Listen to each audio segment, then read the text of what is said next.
A child's heart begins to form 3 weeks after conception.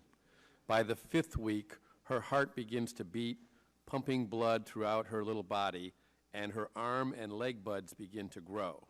Her brain begins to develop, her eyes and ears begin to form. By the 6th week, her hands and feet begin to form. The following week, her toes can be seen. During this time, she kicks and will jump if startled. By 8 weeks, the baby's facial features become more distinct. In weeks 9 through 12, the baby may begin sucking her thumb. By 10 weeks, she can yawn. By 11 weeks, she can make a wide variety of facial expressions, including a smile. By 12 weeks, which marks the end of the first trimester, she is capable of making a fist. But on any given day, her developing parts, including her heart and brain, may be harvested at many Planned Parenthood clinics that participate in this practice across this country. If her organs are harvested, she will not carry a name. At most, she will be referred to as a product of conception. Despite the horrific nature of these practices, Planned Parenthood's outrage has been directed not at harvesting of baby parts, but at the people who caught them talking about doing it on video. Indeed, Planned Parenthood argues that the videos released by the Center for Medical Progress are highly edited. But it is noteworthy to point out that the group hired by Planned Parenthood to review the videos found that their, quote, analysis did not reveal widespread evidence of substantive video manipulation, end quote.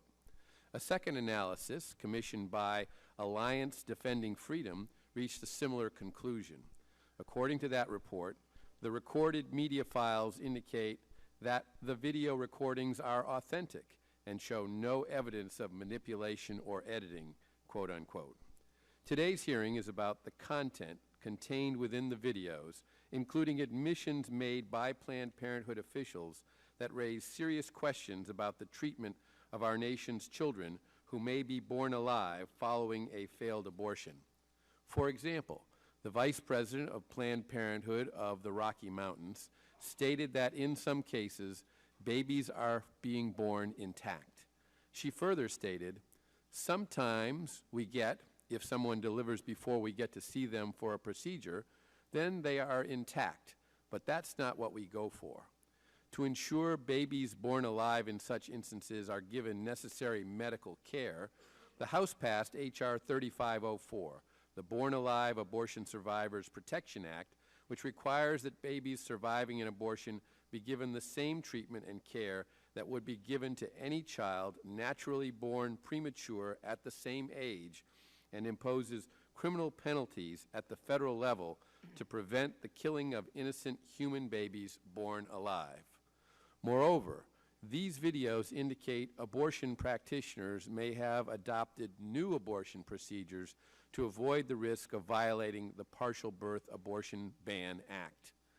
In the first video, the Senior Director of Medical Services at Planned Parenthood Federation of America stated that, quote, the federal abortion ban is a law, and laws are up to interpretation, end quote. Today's hearing is in part intended to explore what interpretations by abortion practitioners have arisen since the law's passage.